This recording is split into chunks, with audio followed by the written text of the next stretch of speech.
All right, good morning, everyone. I'd like to call this meeting of the Special Select Committee on Electoral Boundaries to order and welcome everyone in attendance. My name is Brandon Lunty, MLA for Leduc-Beaumont and Chair of the committee. Government Motion 37, which appointed the Select Special Committee on Electoral Boundaries, was passed by the Legislative Assembly on April 21st, 2026. We will discuss the motion in detail a little later during this meeting.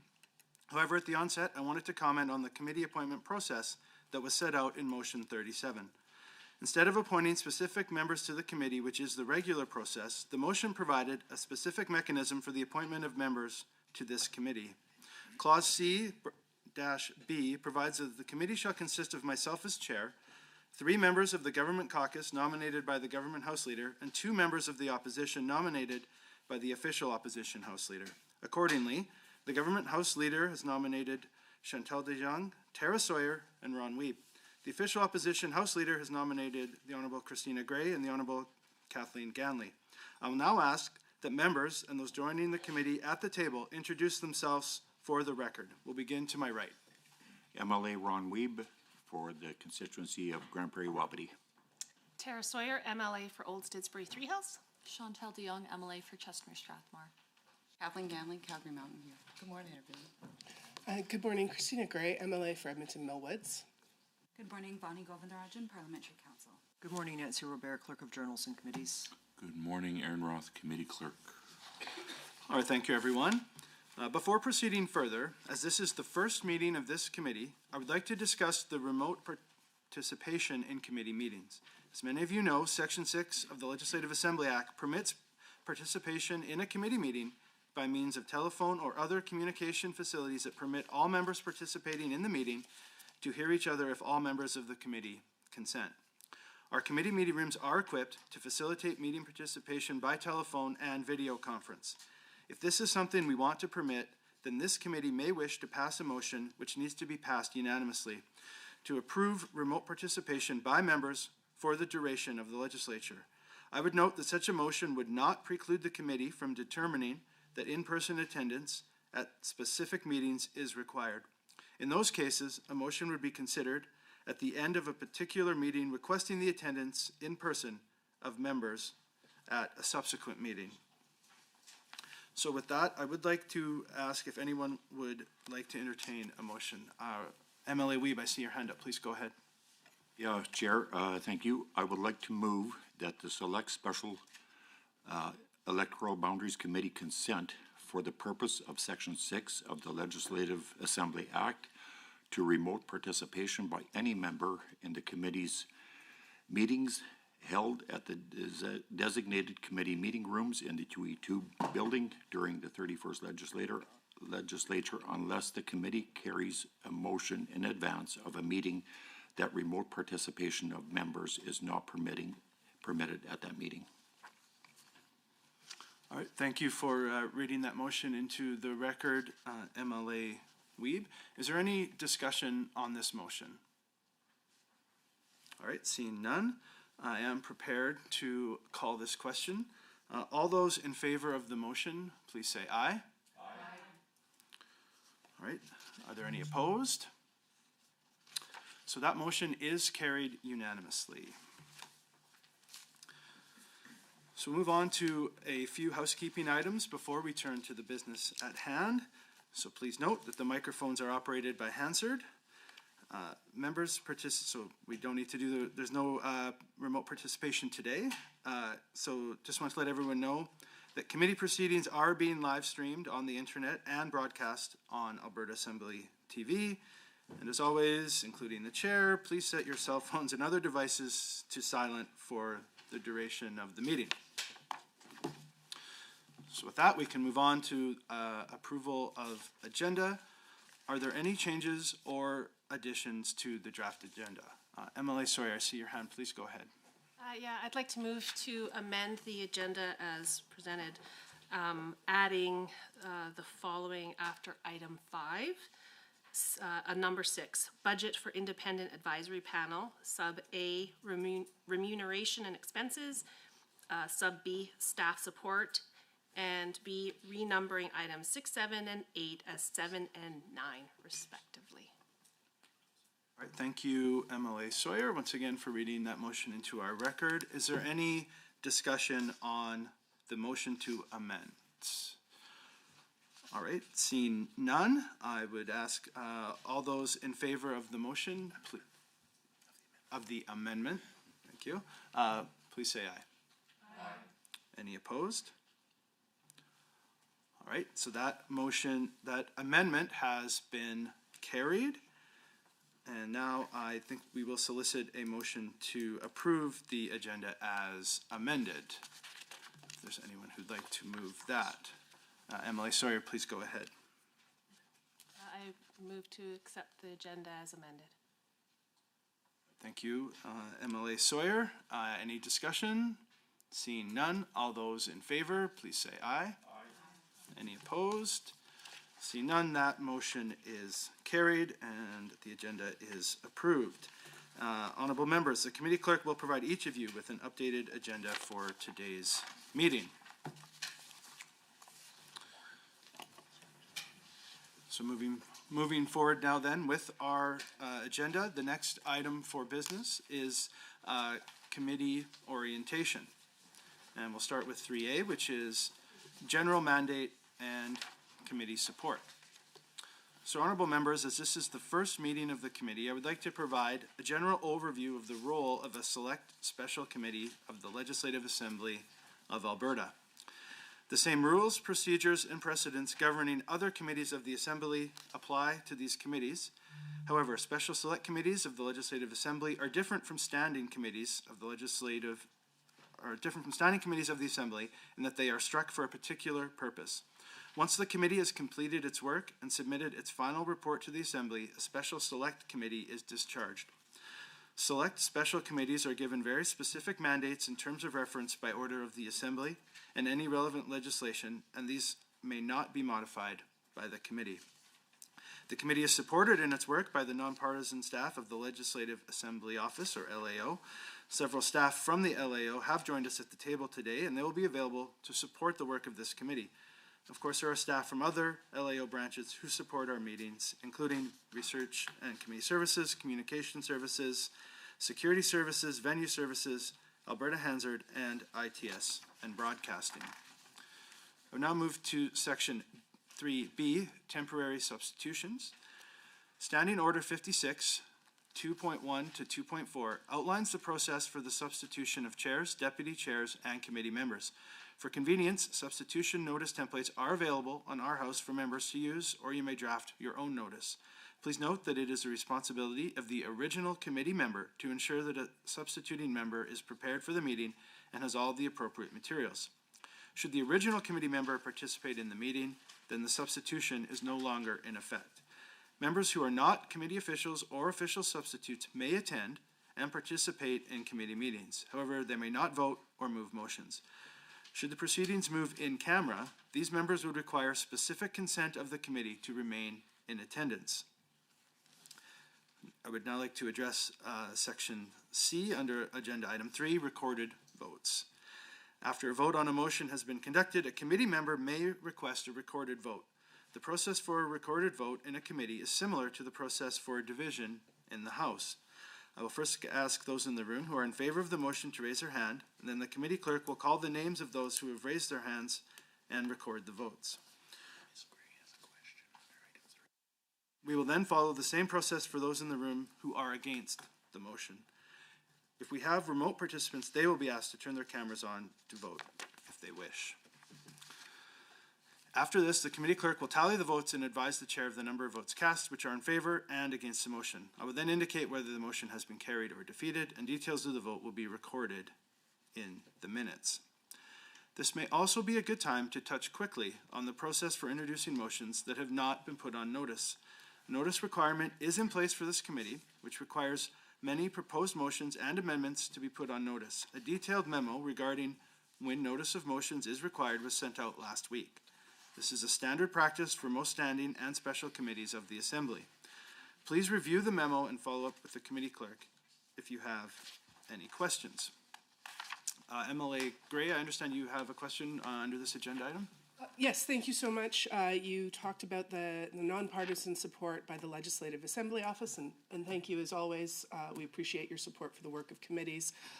This may be covered in your comments coming up under Agenda Item 4, Chair, but I really just wanted to be clear on the record. Government Motion 37 that has created this committee was not drafted by the Legislative Assembly Office, correct? That is correct. Thank you so much. Thank you, MLA Gray. MLA Weeb, I see your hand. Please go ahead.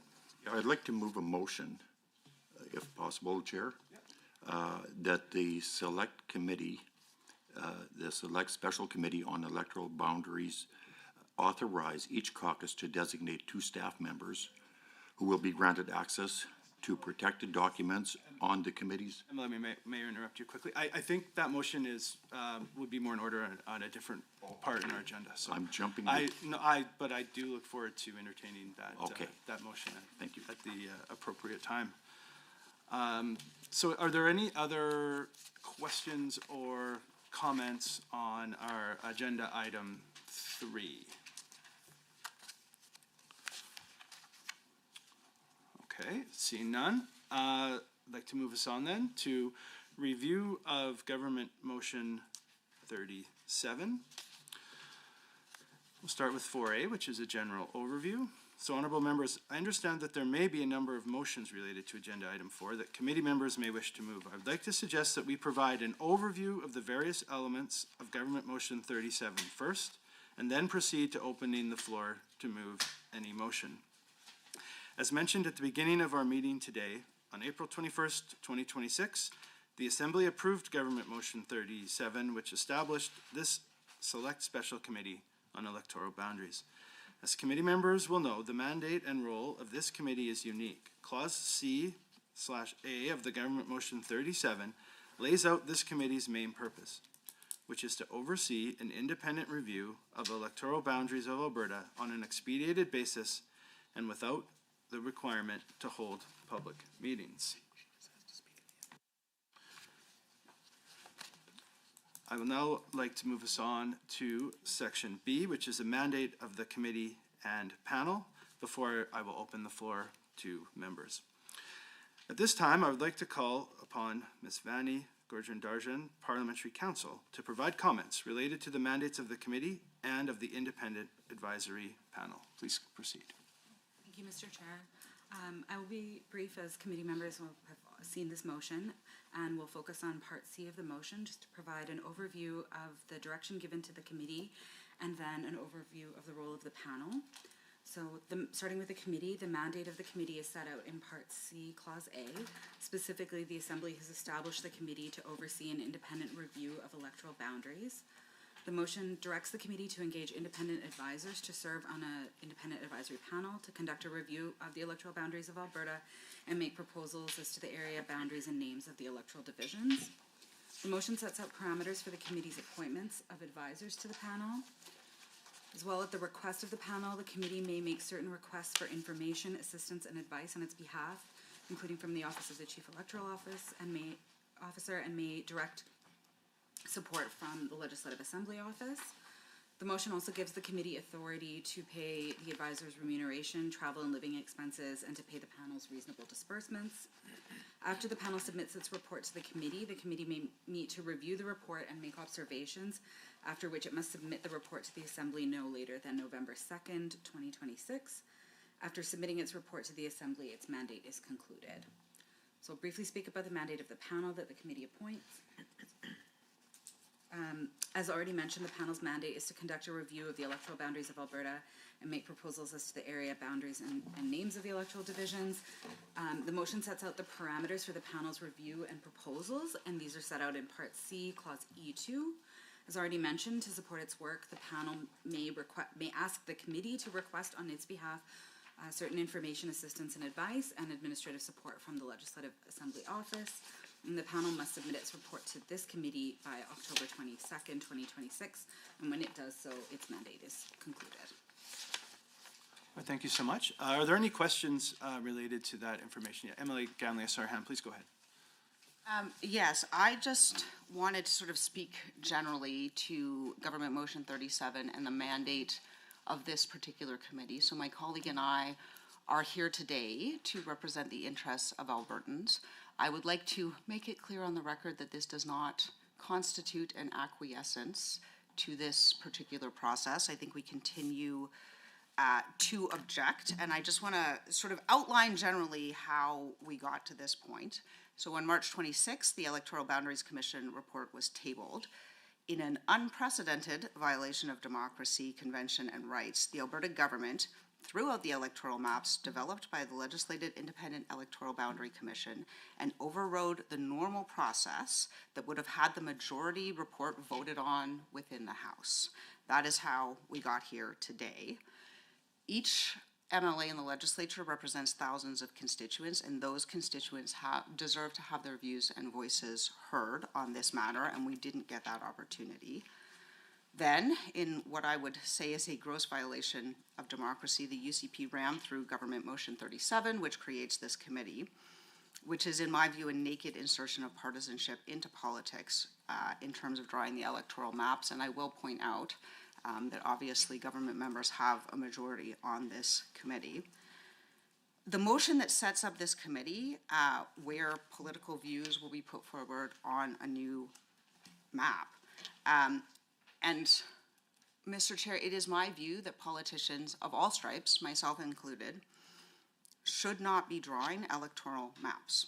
As former Premier Rachel Notley wrote in her Globe and Mail op-ed, no politician should ever hold that power, which is exactly what we're doing here today. So that is one of the principles that no politician draws those maps, is one of the principles that underpins democracy, I would say. Voters have to believe that casting their ballots matters, and this will impact that. Politicians should not be picking their voters, and we shouldn't be here. We should have had the opportunity to do what countless governments before us have done, which is to vote through the majority report so that it can be implemented in its totality. And I want to take a quick minute to talk about the work of the Electoral Boundaries Commission without covering all of its work, a few important details. The Commission produced the first unanimous interim report in 30 years. The Commission received the second most written submissions by any public commission in Alberta's history, more than any other Electoral Boundaries Commission in history. The Commission, this was the first time in modern history that the Commission's report was written by the government-appointed chair and the opposition appointees, so cross-partisan support for that. And what it tells us is that the Commission did its job. They did their job properly to consult with Albertans and come up with something nonpartisan. But the UCP didn't get the results that they wanted, and that is what brings us here today. And I want to state clearly that this process is, in my view, illegitimate. It allows for politicians to be involved in a process that we just shouldn't be anywhere close to. It's a pretty transparent conflict of interests, and it doesn't allow members of the public to share their input, which is what they did with respect to the original maps. This action by this government is one of many where they have tried to put themselves above law and democracy. We are meant to have three independent branches: the judicial branch, the legislative branch, and the executive branch, and this is yet another attempt by the executive branch to override.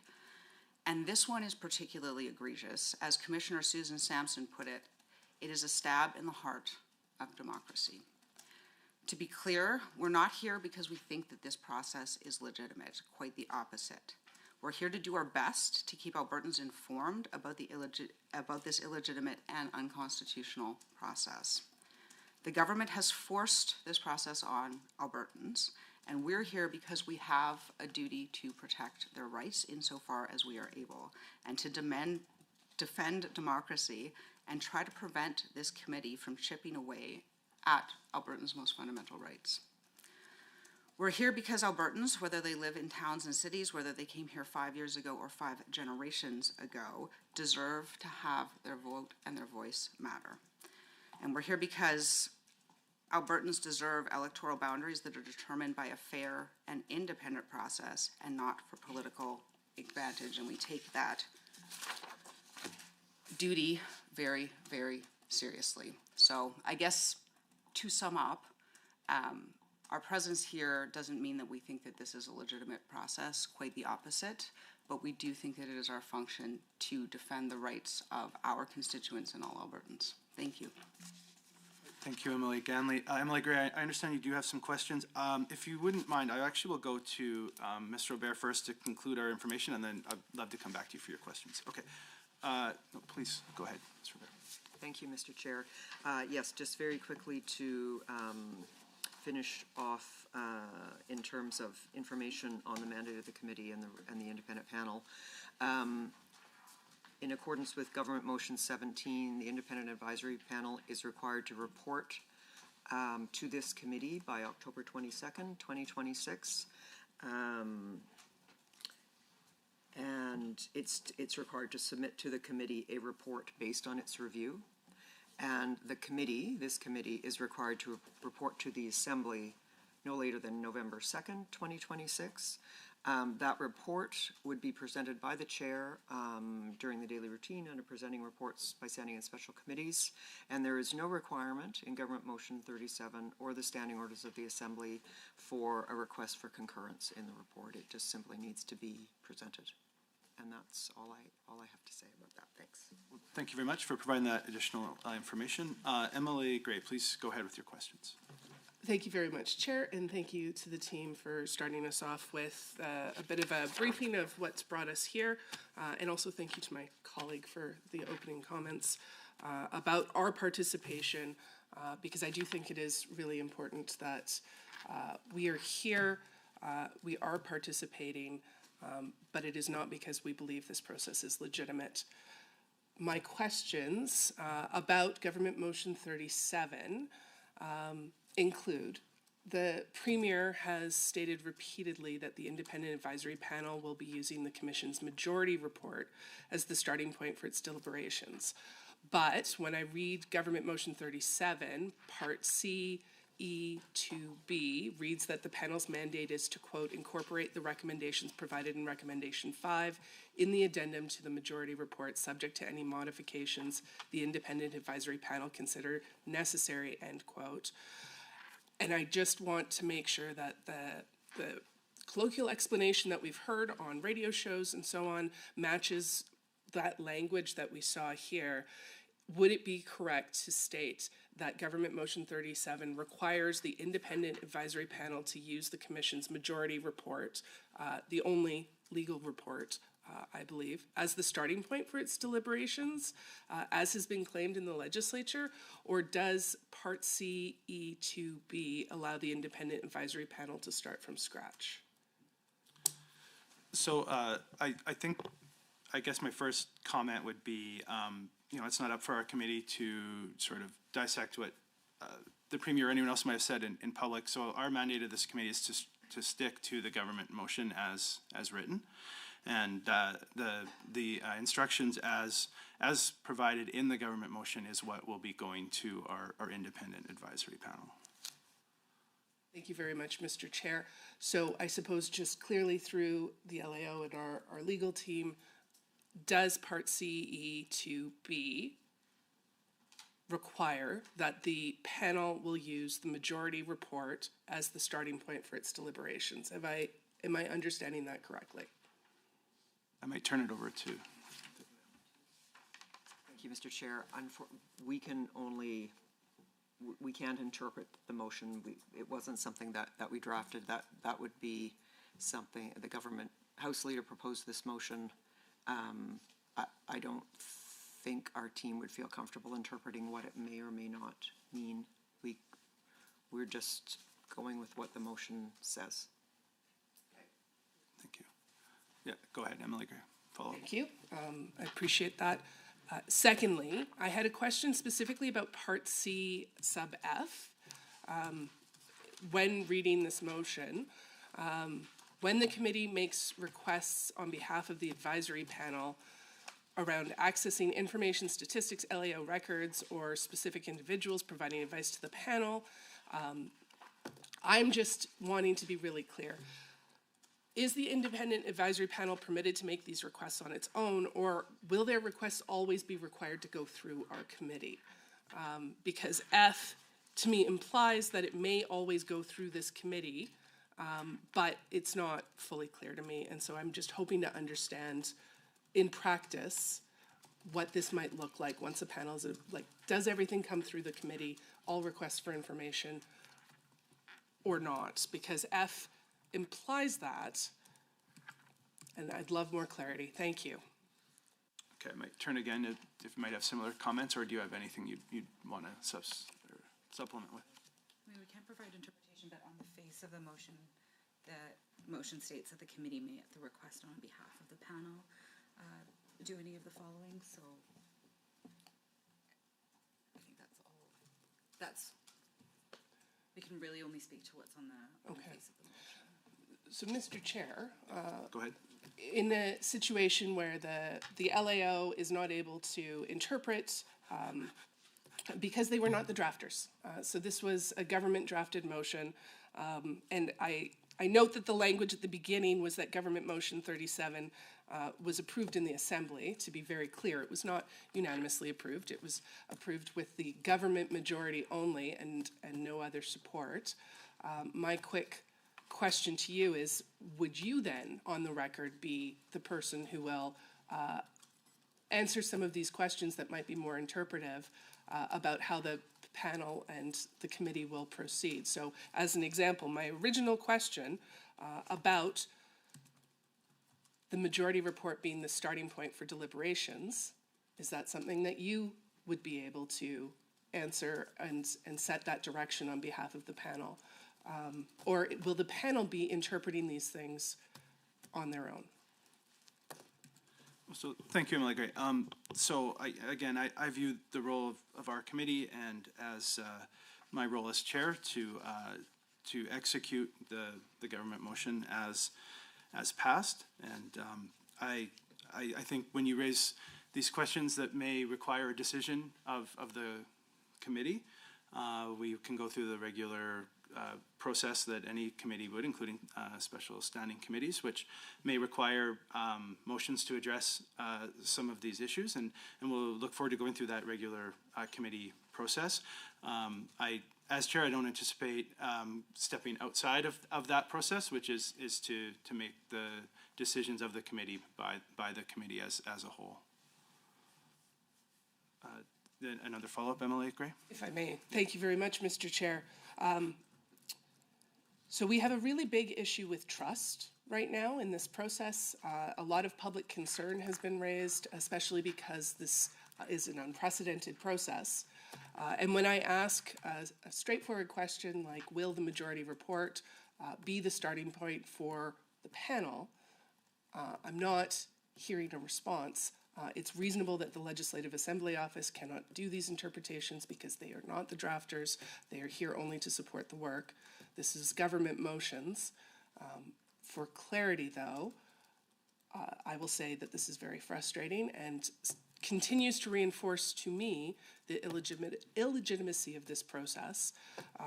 And so for my part, continuing to keep Albertans informed and talking about what is happening here will be a priority. But will the majority report being the starting point, I think, is a fundamentally important beginning question. Whether information requests will go through the panel or not, directly to sources or through this committee, and what level of insight we might have on that, I think that's really important. I would be curious to hear more, so I'll move away from those questions, Mr. Chair, to ask about more of the supports and resources available to the panel from the Legislative Assembly Office. And I don't know if there's going to be more information along those lines coming, but the boundary report that has not been accepted by this government had a massive amount of work, public consultation, there's maps, there's all sorts of technical details, and I'm curious who the panel will be asking questions of and what resources will be available to them, if we could spend more time exploring that. Sure. So I believe the government motion does use the recommendation 5, the addendum by Justice Miller, as the basis for the independent advisory panel to conduct their work. So again, I would refer back to what the government motion says on that matter, which is to refer to recommendation 5 or the addendum by Justice Miller. Emily Ganley, do you have questions? Yeah. Yeah, I just wanted to follow up on my colleague's question, just because I think when you're in any meeting, it's important to know what it is you're doing, like what the work of the meeting is.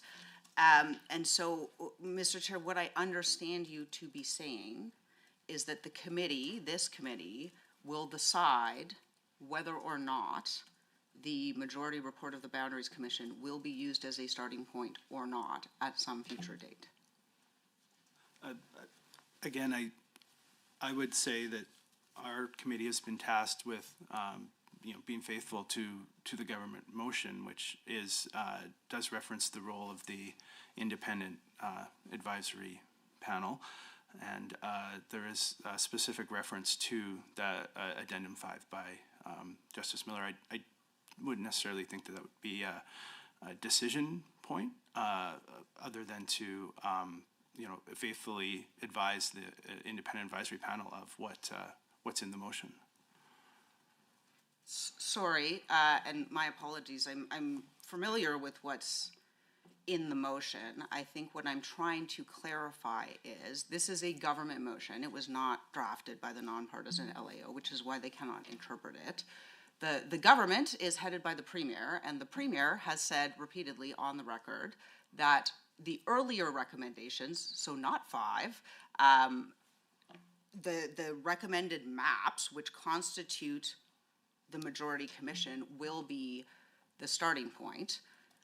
If we are starting with those maps and attempting to sort of fulfill the mandate of the committee from there, that is a very different operation than if essentially this advisory panel that's doing no consultation is starting from scratch. There is a record, a significant record, a public consultation with Albertans, and what I am wondering is, is the panel going to take that into account? And either, I'm happy with either they're going to start with that as a starting point and take that into consideration, or we're going to decide that later as a committee. I'm just trying to clarify what it is that's happening right now, because there are two interpretations.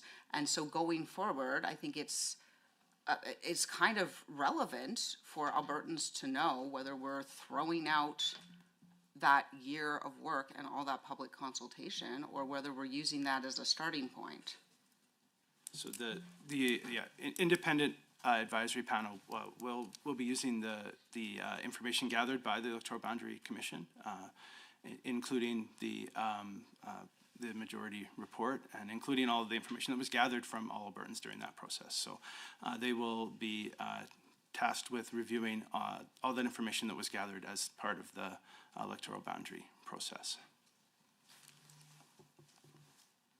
Go ahead. Reviewing it or starting with it, right? There's a big difference between this is some information amidst a lot of information, and this is like they're doing one of two things. Either they're starting with those maps and they're trying to find a way to add additional seats, or they're just basically redrawing the maps, right? Those are like wildly different things, and I guess I'm just trying to get clarity on whether that is what they're going to do, or whether that's something this committee is going to decide. So I think it's important that we allow our independent advisory panel to retain their independence during this process, and that we are able to give them the information that was in the government motion in this regard. So I will say that the government motion lays out that they are to look at the addendum put forward by Justice Miller and all the information that was gathered during the electoral boundary process. So I appreciate this is an important consideration that the committee is looking at, and again, we'll make sure that our independent advisory panel is following the government motion. Is there anyone else who'd like to join in on agenda item 4? Emily Wiebe, go ahead. Can I make my motion now? I think this is the time where you can make your motion. Okay. Yes, we're all waiting for it. Okay.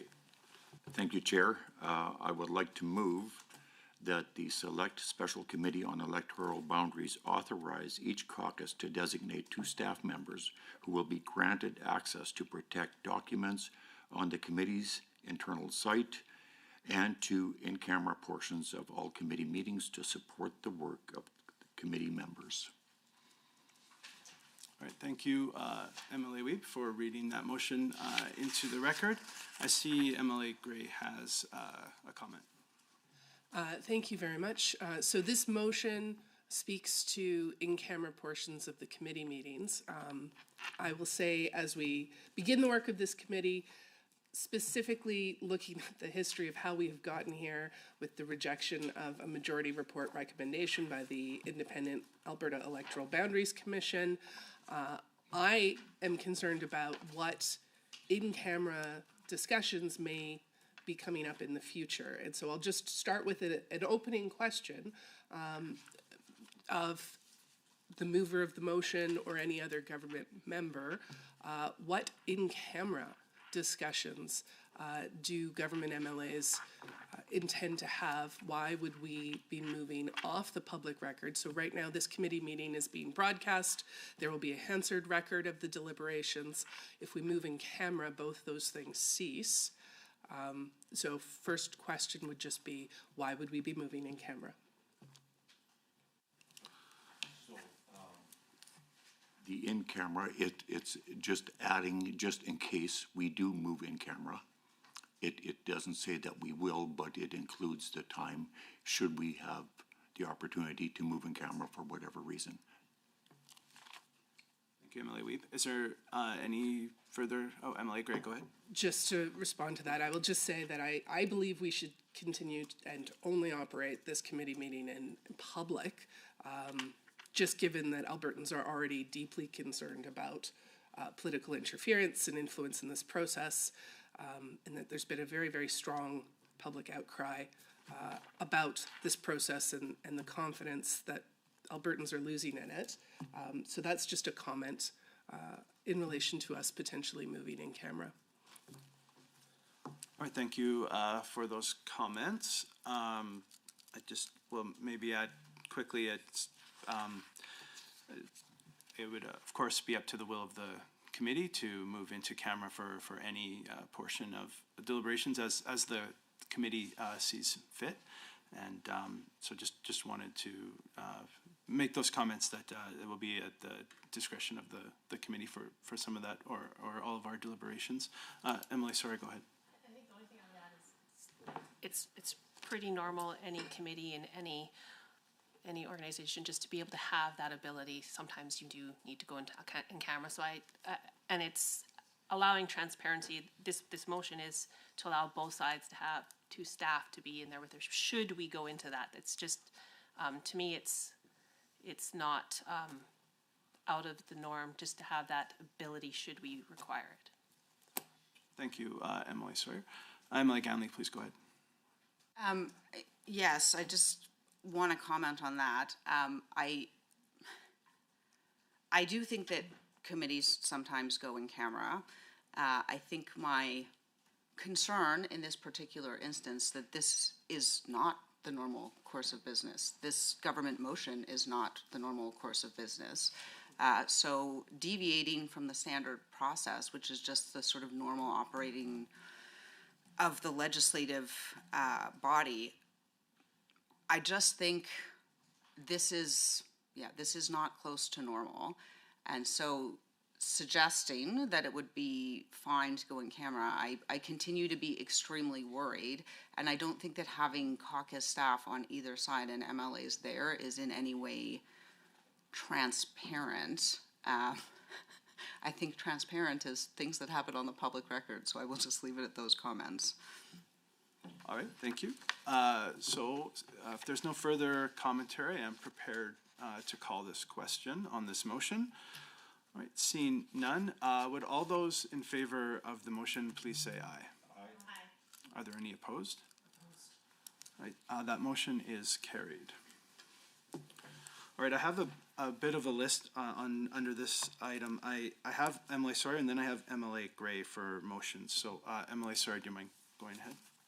Thank you, Mr. Chair. I'd like to make a motion to move that the Select Special Committee on Electoral Boundaries approve the proposed letter requesting expressions of interest for the recruitment.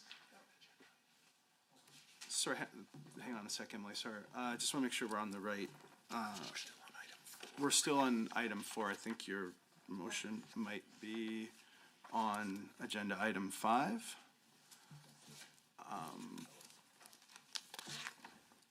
Just want to check with the. Oh, okay. No, all good. You got. It's very exciting times. Everyone is ready to go. So with that, Emily Gray, please go ahead. Thank you, Mr. Chair. I'd like to move motion 16 in our tracking system so the committee clerk can pull it up for everyone. That reads that the Select Special Committee on Electoral Boundaries, A, hold and publicly broadcast all of its meetings and deliberations, and B, commit to make public any document submitted to or produced at the request of the committee at the earliest possible opportunity after it is submitted or produced. If I may speak to that? Please go ahead. Thank you so much, Mr. Chair. The Legislative Assembly Office committee websites, following along on YouTube or through the Assembly site, watching the recordings, these are the ways that Albertans will be able to keep an eye on these proceedings. And again, I will repeat some of those opening comments that my colleague and I have made. We are very concerned about the legitimacy of this process. This is not normal. This is a completely out of the norm situation that we are in here.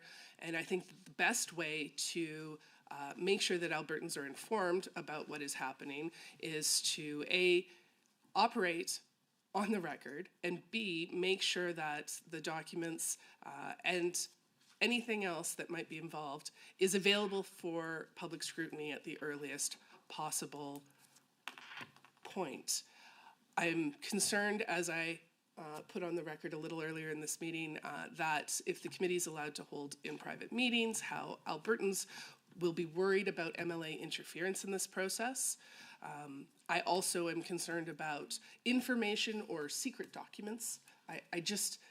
Everything that was submitted to the Alberta Electoral Boundaries Commission, all of their public hearings were fully recorded on the record. You can go to, it is now on the Elections Alberta website. You can download the package of submissions that have been made. That was all very transparent.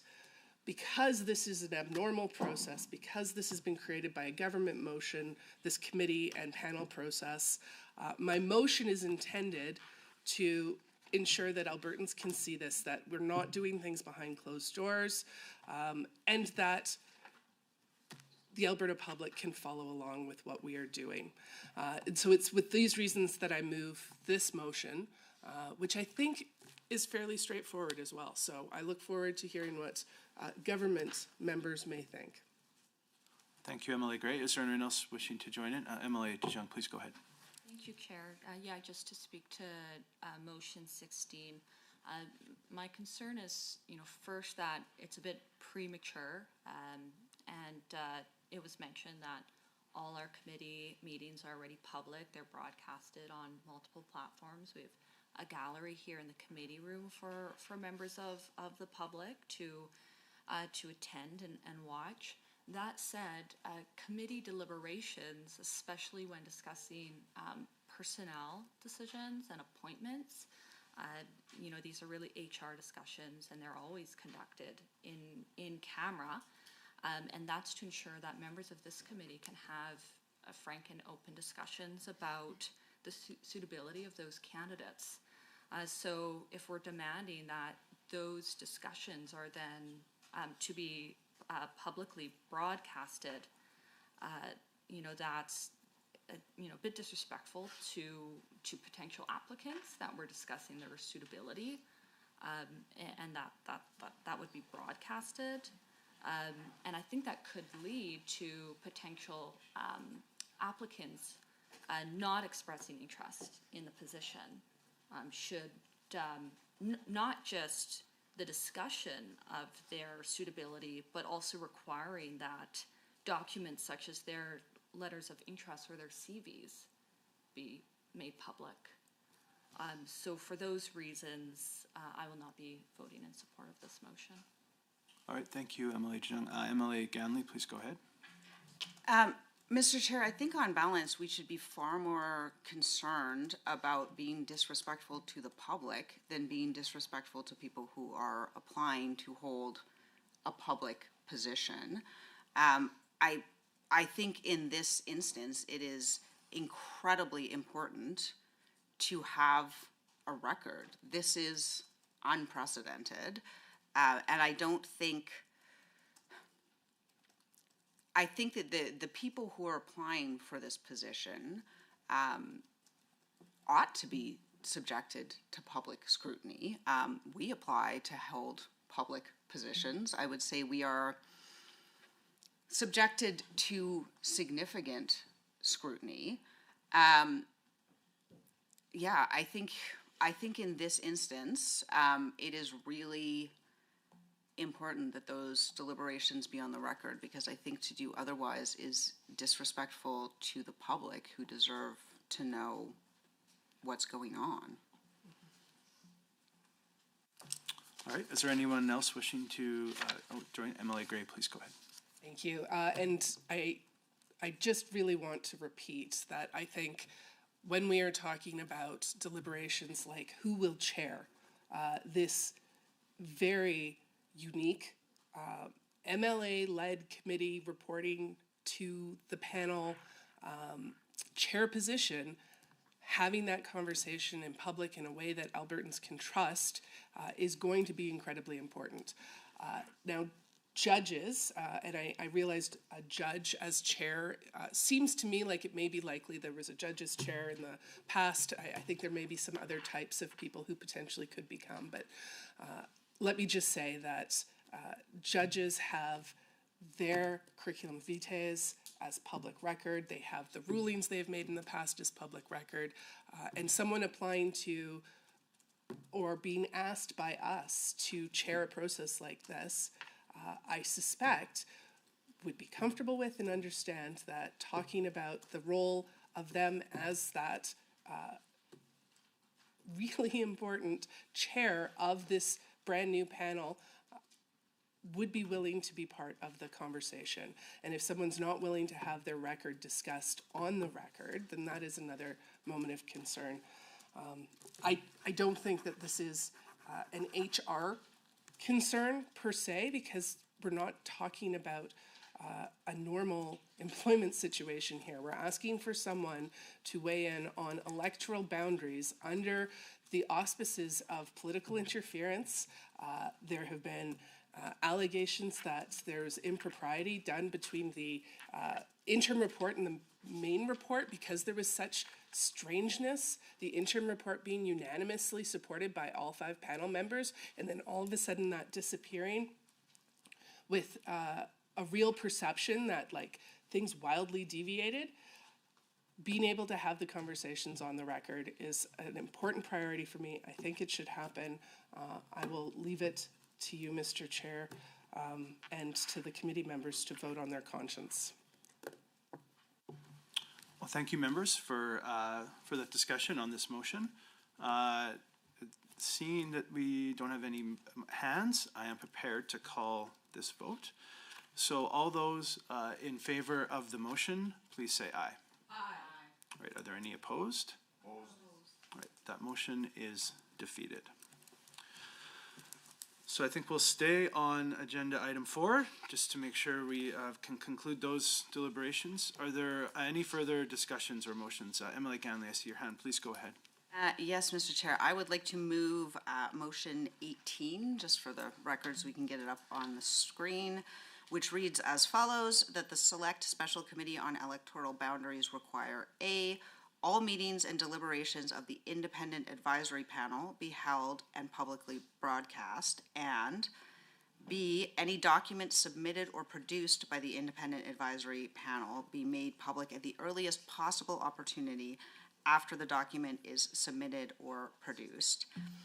So the purpose of this motion, which deals, rather than with us, with the advisory panel, this committee has a bit of a weird structure because there's the committee of MLAs who are making the decisions, and then we have an advisory panel, the role of which is not entirely clear, as we litigated earlier. I think this is a significant departure, I would say, from the normal course of business. And the government has sort of rejected the work of the commission, and this do-over, if it is that, I think we're unclear on whether it's that or whether they're using it as a starting point, I think has created significant public concerns, and folks are skeptical of the process, rightly so. I just think that sunlight is the best disinfectant. So in order to try to make this process as amenable to the public as possible, though I don't think we can render it legitimate, but there is better and there is worse. I think we should ensure that the Independent Advisory Panel conduct its business openly and on the record in a way that all Albertans are able to observe. So that is essentially what this motion is about. Because, we don't know. We don't know if the advisory panel is what their starting point is. We don't know what they're going to do in terms of, there's no specific mandate that they must do public consultations. And when we have a Boundaries Commission with an unprecedented number of submissions that have been disregarded, I think that this advisory panel needs to operate in the public as the original commission did. And I think it is important for their deliberations and for any document that comes before them to be on the record, especially in light of some of the allegations that have come out, around the minority report and how we got here. So that is why I move this motion, and I am hopeful that government members will be willing to submit it, because I don't think that it should be controversial that a panel doing work this important ought to do its work where the public can see it. Thank you, Emily Ganley. Is there anyone else? Emily Deschamps, please go ahead. Thank you, Chair, and thank you to the honourable member for her motion. Just to comment on something the honourable member said on motion 18.A, that the Independent Advisory Panel hold all meetings and deliberations publicly, and I believe the member said as the original commission did, but I do not believe that's the case. The Electoral Boundary Commission that just completed its work did not deliberate in public, and so it's strange that members of the opposition would now want to hold the Independent Advisory Panel to a completely different standard. And I think it's important to the work of the independent panel that they're able, as the original commission, to deliberate and discuss in private where required, and it's what they decide to include or not include in their final report to the committee, I think is entirely up to members of the independent panel and their best position to decide what documents, if any, to provide or to be made public and put in their final report to this committee. I'll just leave my comments there. Thank you, Emily DeJong. Is there anyone else? Emily Gray, I see your hand. Please go ahead. Yes, just to be very clear, this motion absolutely does ask this new panel to operate to a higher standard because of how abnormal this process is, because there is such question about the legitimacy of what is happening, because there is concern about political interference, because MLAs are now involved in a way that they have not been before. And so, yes, this would require a higher standard. And that is one of the reasons why the official opposition has moved this motion. And so, to be very clear, we know what the previous panel did and how they operated. A great deal of their work was on the public record with Hansard transcripts, all the public hearings and so on. We are asking for the totality of work being produced now to be on the public record so that all Albertans can have confidence in how decisions are being made and what is happening here. I would like to know how decisions are being made. I would like to see this, and I imagine there are many, many other Albertans who would agree. That is why I will be supporting my colleague's motion. Thank you. Thank you, Emily Gray. Are there any others wishing to discuss this motion?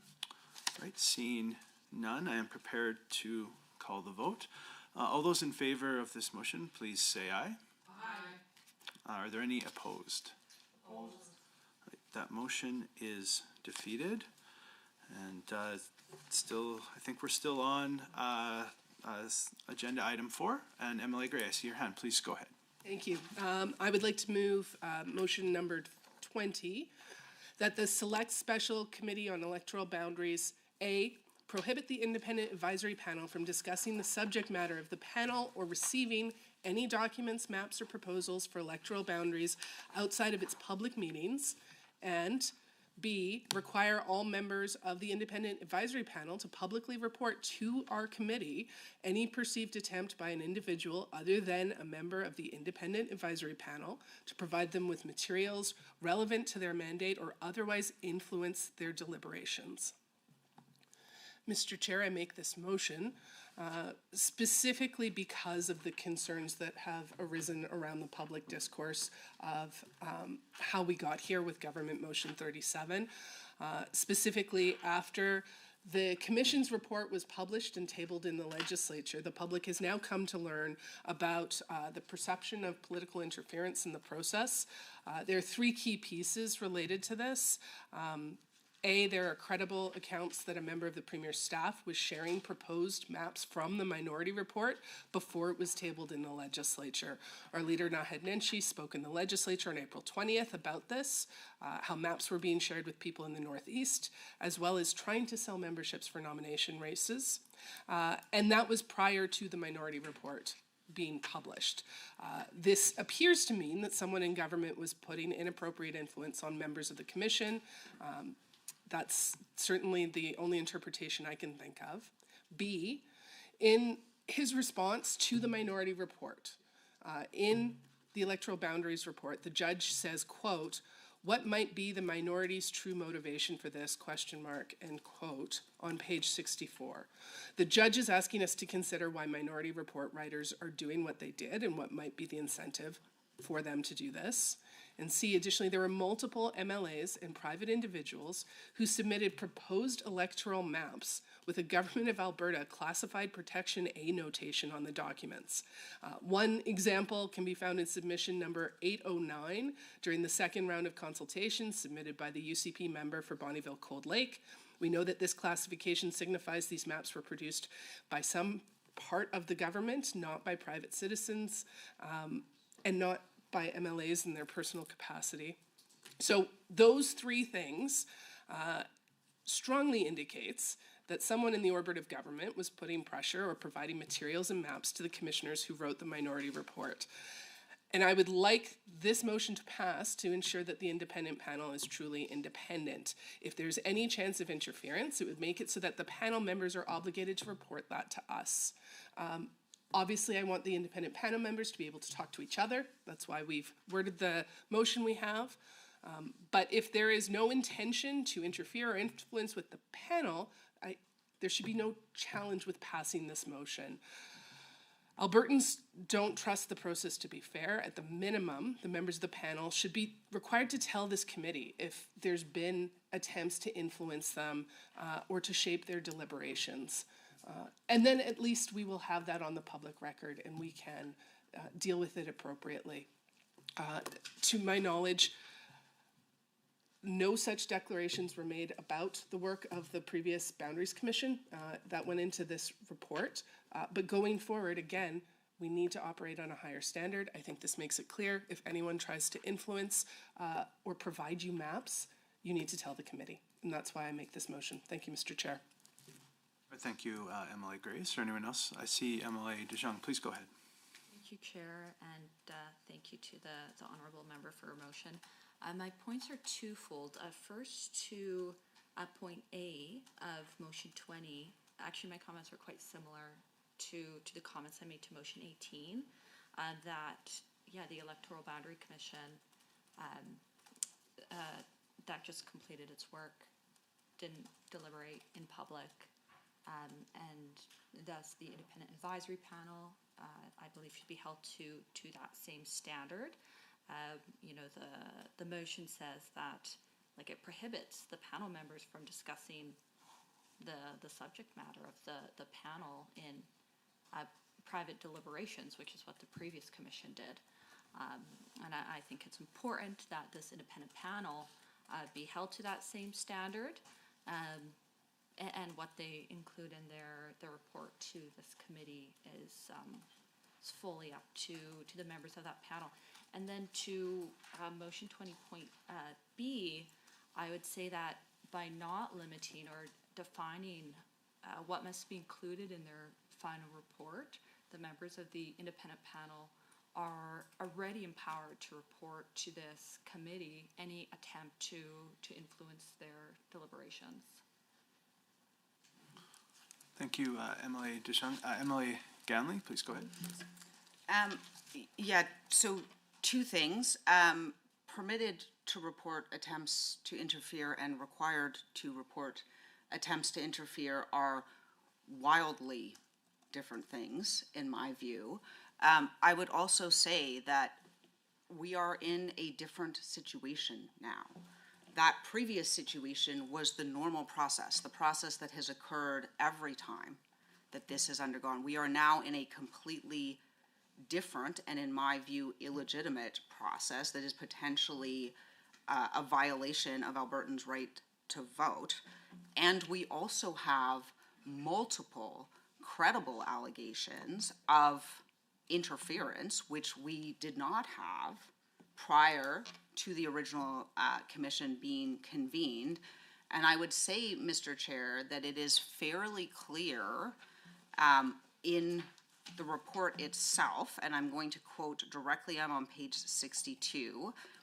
It says, first, the minority's approach violates the principles of procedural fairness, and relatedly, the values underlying Section 3 of the Charter. The interim report was unanimous. The about face by the minority did not give the public any notice of what the minority proposes.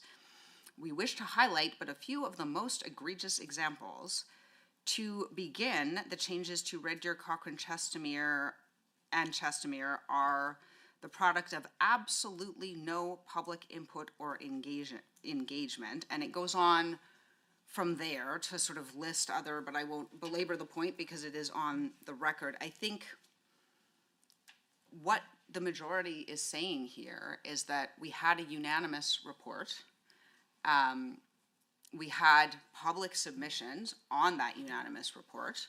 We then had some changes, as again is the normal process in response to those public submissions. And then we get this minority report that comes out of nowhere, that is nowhere on the public record. No one advocated for this, at least not publicly. And then we get allegations, we get documents that are marked as though they are produced somewhere within government being circulated by MLAs. We get maps being circulated before the report is published by members of the Premier's staff. I think all of those things combine to say we need a new standard for this, right? When we went into the normal process, it was A, the normal process, there were B, public submissions. Now we're in a very different place, and we therefore need to do things more carefully and with greater transparency. All right, thank you, Emily Ganley. Emily Gray, please go ahead. So listening carefully to the points that government members are making, I would be open to amending this to strike the Section A piece. If that public discussion, you voted down my earlier motion, I can understand that. And by understand that, I mean it has already been decided by government members, not that I agree with the decision. This require all members of the Independent Advisory Panel to publicly report any attempts or perceived attempts to interfere, I think is incredibly important. I want to make sure that there is a responsibility imposed on the panel members, that they take the initiative to report these things, to solve problems before they occur, and to increase the level of transparency.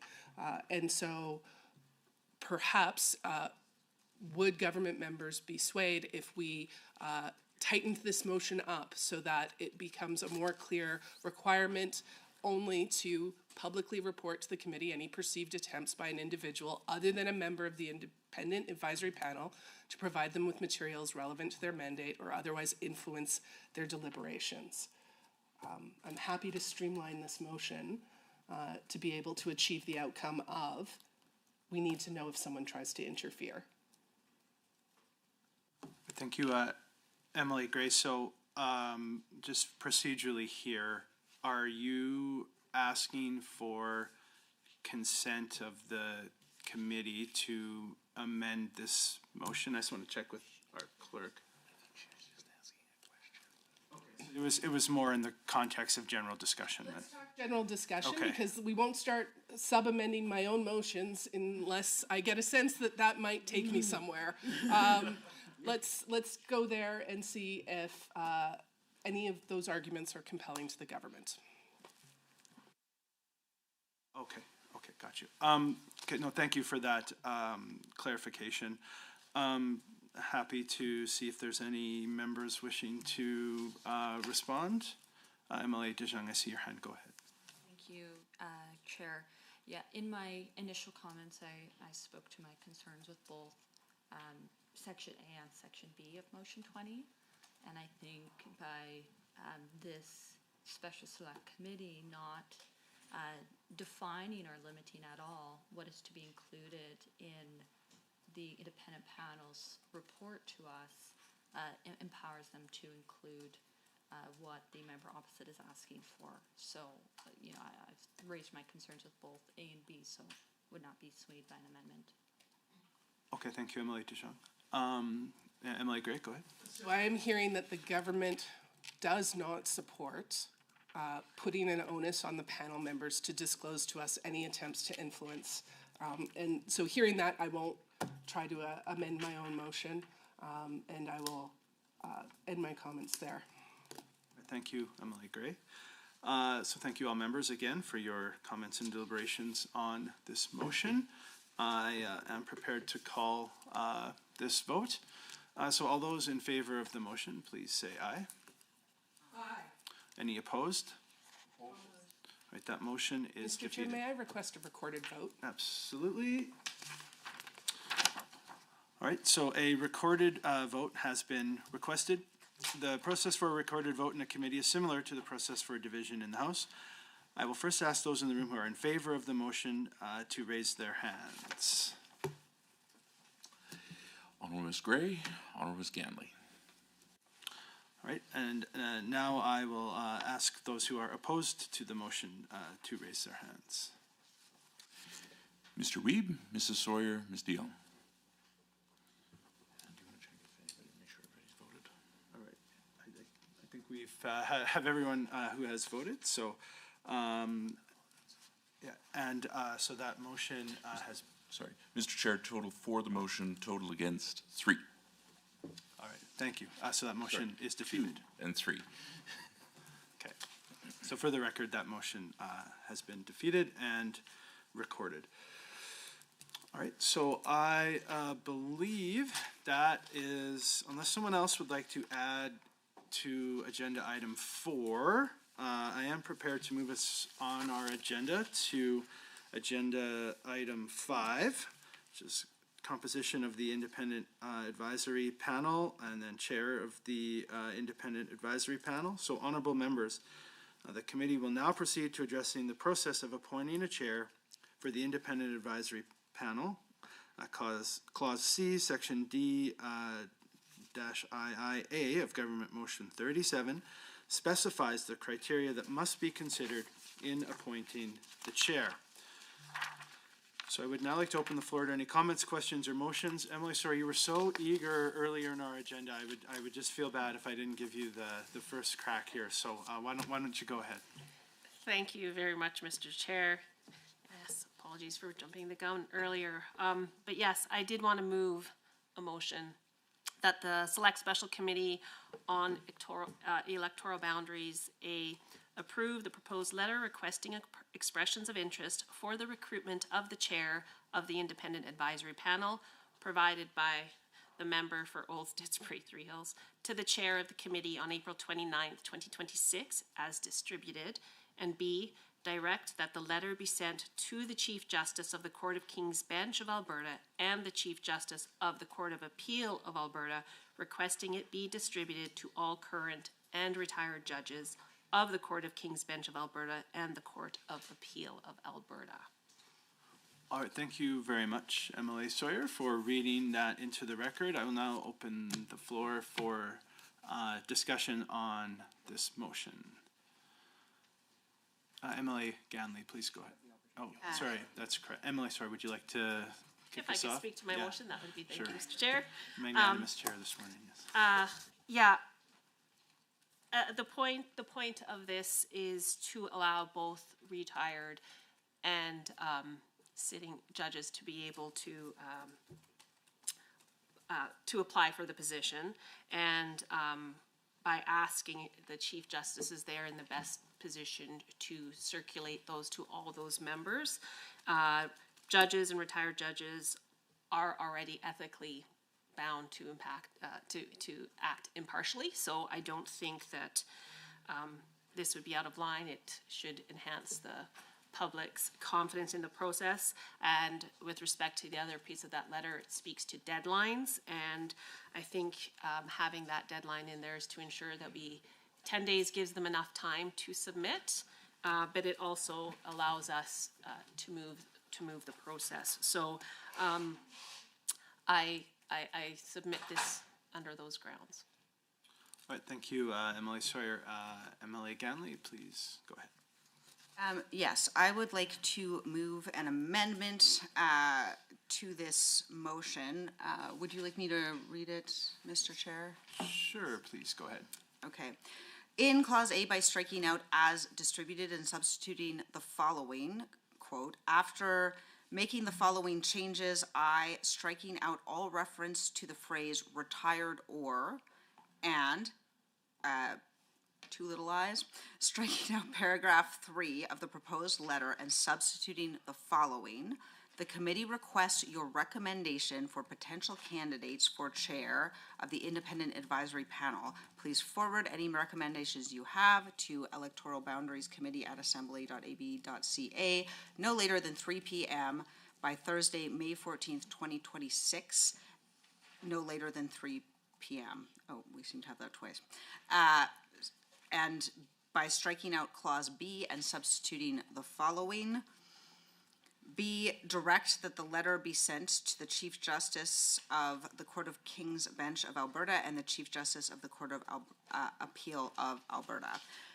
So, Mr. Chair, just to sort of illuminate on the slightly technical language there, essentially what this is doing is it's requiring that the applications come from current judges, not retired judges, and that we request a recommendation from the Chief Justice of Alberta on who ought to chair this. I think that this is pretty critical at this point, and there are a couple reasons for that.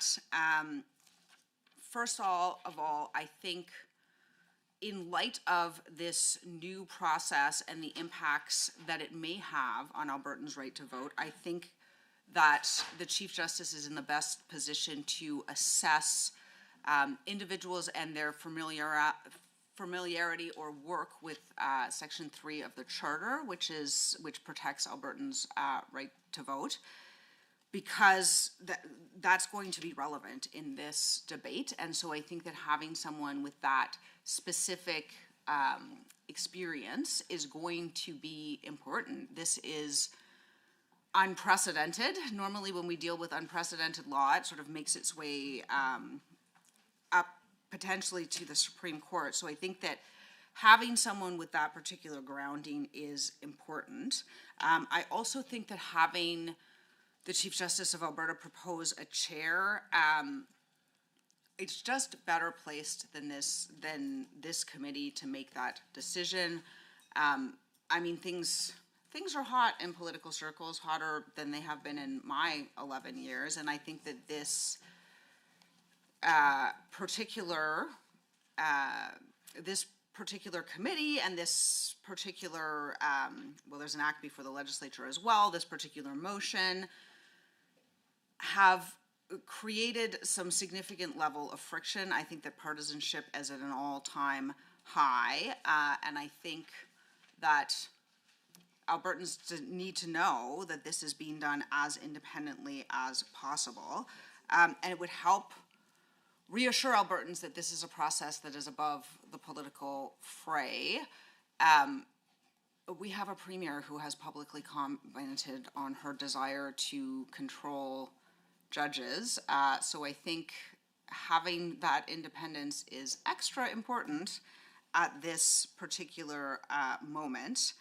And I think, yeah, the Chief Justice would be best placed to make those determinations. I think the legal and ethical obligations residing on sitting judges are different, and I think that is important.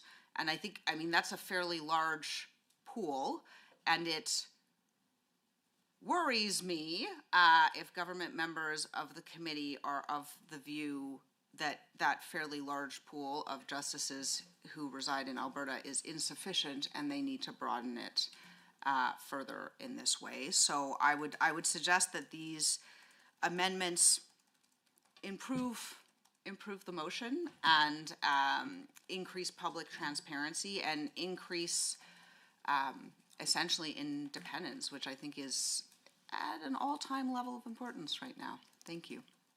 Thank you, Emily Gamley. So open it up for continued discussion on this amendment.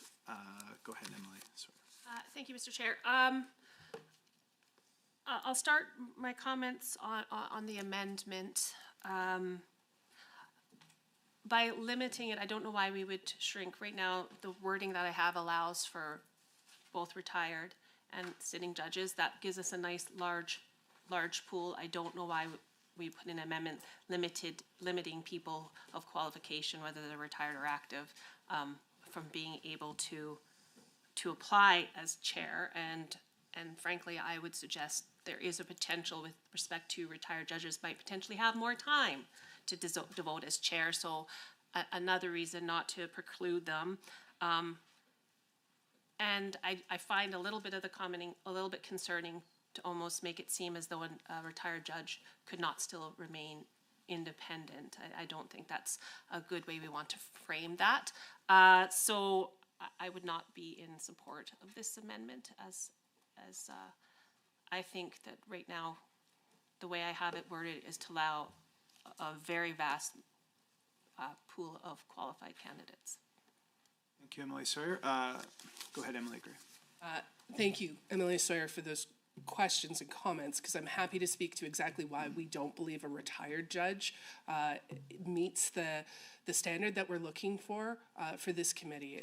It's incredibly important that there be a neutral chair, someone who understands the charter issues, Section 3 of the charter, and what is happening, someone who's up to date with the current state of the law. And specifically when it comes to whether someone may be neutral or not, retired judges often return to private practices, which is perhaps something that might bring their neutrality into question. As well, the Canadian Judicial Council has said that when judges retire, that same kind of standard that they are held to, the responsibilities, the things they are responsible for, ends when they retire. And so it's a different level, and this is in no way intended to smear retired judges, but for this, with the transparency and accountability issues that have been raised, with the importance of this being fundamental to democracy, let us approach currently active judges who will be up to date on the current state of legal affairs and who can be counted on to be neutral, because we lose that when talking to groups of people who are retired. They may have other influences. And so I wanted to make that point, so that's specifically to retired or not retired, and I agree strongly with my colleague who moved this amendment. And then just on the second part of this, which is asking for recommendations, if we want to eliminate some of the political interference accusations, politicians shouldn't make this choice. Let's have a neutral outside party choose the chair and help alleviate some of the concerns. So I strongly support the amendment of my colleague with the two pieces. Politicians shouldn't be making the decision of who is chairing, and it should be an active sitting judge for the reasons that I and my colleague have outlined. All right, thank you. Unless there's more comments on this amendment, I will call the vote for the amendment as presented to us. So all those in favor, please say aye. Aye. Any opposed? Opposed.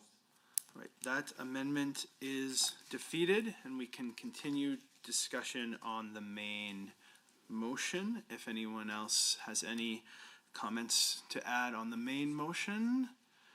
All right, seeing none, I will now call the vote on the motion. All those in favor, please say aye. Aye. Are there any opposed? All right, that motion is carried.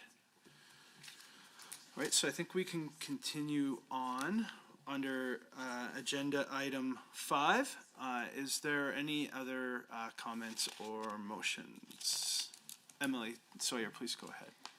Yeah, I had motion 4 that I'd wanted to move, if I could. I move that the Select Special Committee on Electoral Boundaries accept applications for the position of chair of an independent advisory panel to conduct a review of the electoral boundaries of Alberta until 3 p.m. on May 14th, 2026. Okay, so having seen this motion just read into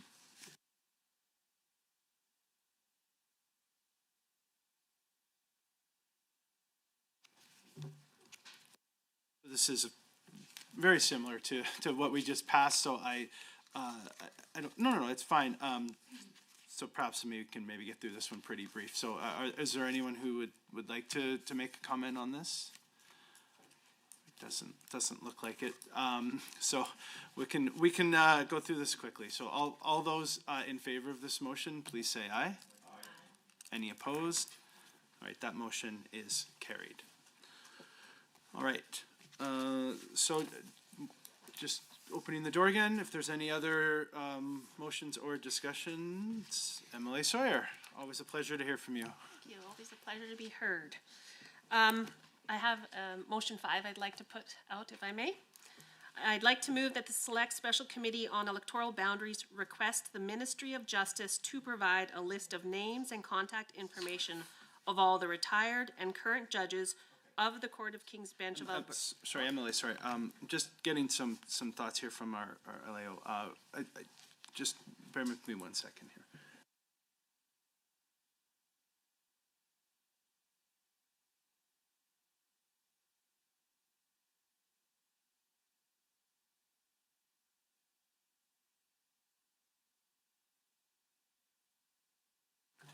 Okay. Sorry, thanks for everyone's patience here. So in light of the previous motions passed, it doesn't sound like this motion is required. So we'll save everyone some time and maybe give them some time back at the end. So, but I certainly appreciate the discussion around this. All right, so once again, we're still on agenda item 5. So Emily Ganley, I see your hand. Please go ahead. Yes, Mr. Chair, I would like to move motion 13. And that motion is that the appointment of the chair of the Independent Advisory Panel be determined by a unanimous decision of the Select Special Committee on Electoral Boundaries. That would be us. And I can provide reasoning if, we've got it up. Excellent. So essentially, the reason I am moving this motion is because this would require us all to be unanimous, i.e. both sides to agree to the appointment of a chair. I think that takes some of the appearance of partisanship out of it. I do think that it's incredibly important to have a chair that both sides can agree to. I think that this, for the reasons outlined, I would say extensively prior in my comments and the comments of my colleague, I think that it's pretty important to ensure that the individual is independent and that the public can see very clearly that it is independent. I realize that this is a departure from past practice where the government would simply use its majority to make the decision. But I think unanimity in this case is pretty important. Thank you. Well, thank you, Emily Ganley. I would like to provide some comments on this. This motion proposes that the decision of this committee to appoint the chair of the Independent Advisory Panel be made by unanimous decision as opposed to by majority vote. So as chair, I do have concerns regarding the admissibility of this motion, given that it would vary the standard voting procedures used in the Assembly and at committee. So Standing Order 31 provides that questions arising in the Assembly shall be decided by a majority of the votes cast. In addition, Standing Order 65(1) provides that the standing orders shall be observed in the committees of the Assembly so far as they may be applicable, and goes on to list certain exceptions which are not relevant to the motion in front of us. The committee does not have the authority, either by motion or unanimous consent, to vary or suspend the operation of the standing orders. Rather, only the Assembly itself has the authority to do so. So accordingly, this motion is not in order and will not be considered by the committee. Emily Ganley, go ahead.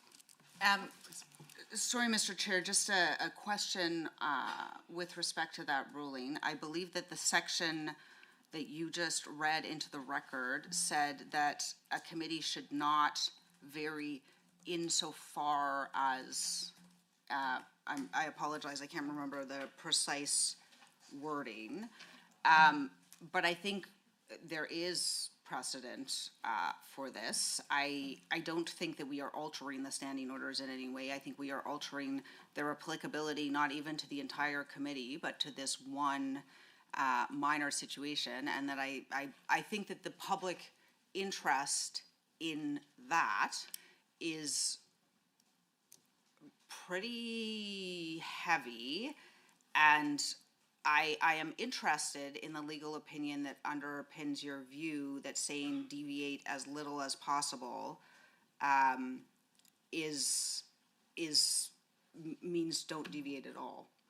Like, that seems like a peculiar reading to me. So I would just, if you could just illuminate that for me, I think that would be helpful.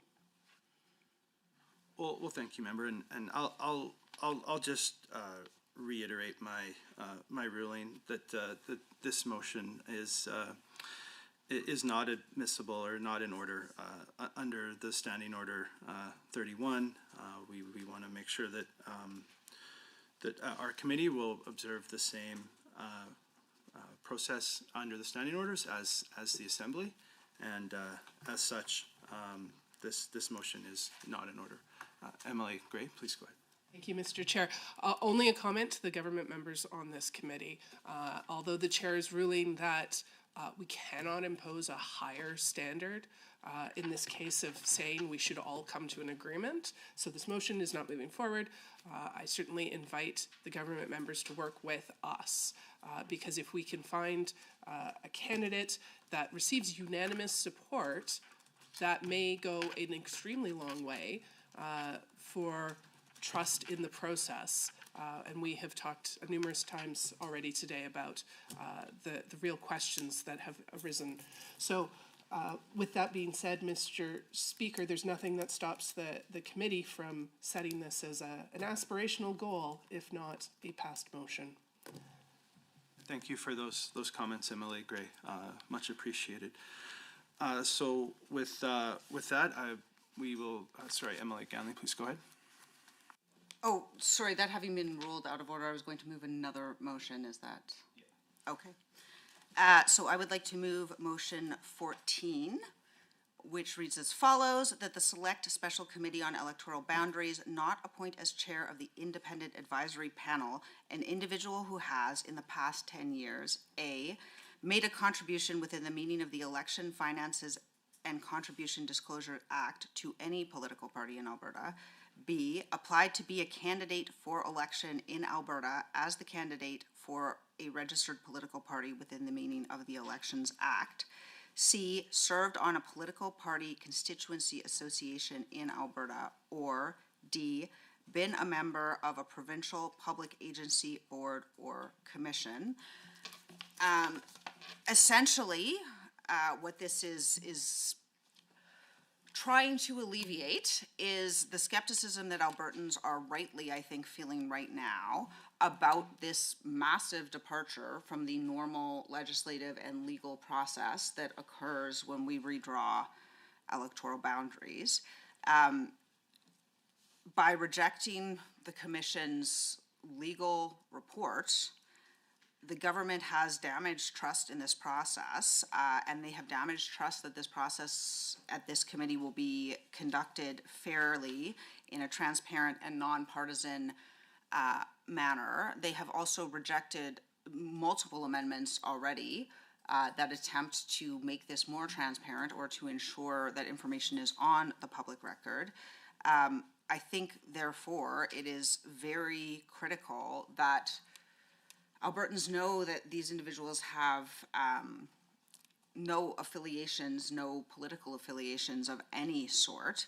I think that these are basic commitments that the committee can make today to ensure that the chair is above partisan involvement and has not otherwise benefited from a government decision or appointment. So, I mean, this does, I think, limit who can serve as chair. I would argue, Mr. Chair, that in this instance it is necessary because of just the peculiar departure from all sort of normal process on this matter, but also because,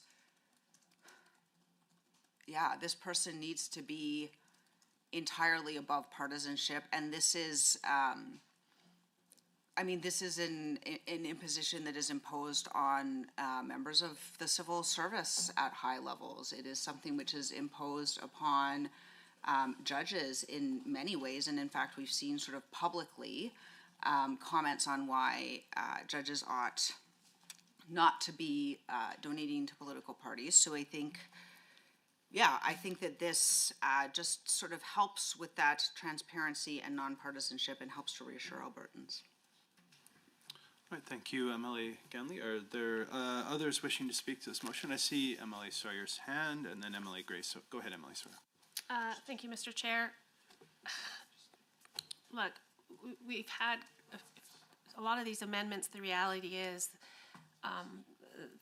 that my colleagues have put forward are constantly situations where it's actually limiting our pool, which I don't understand. We've heard the comments of higher standard, but then limiting the pool.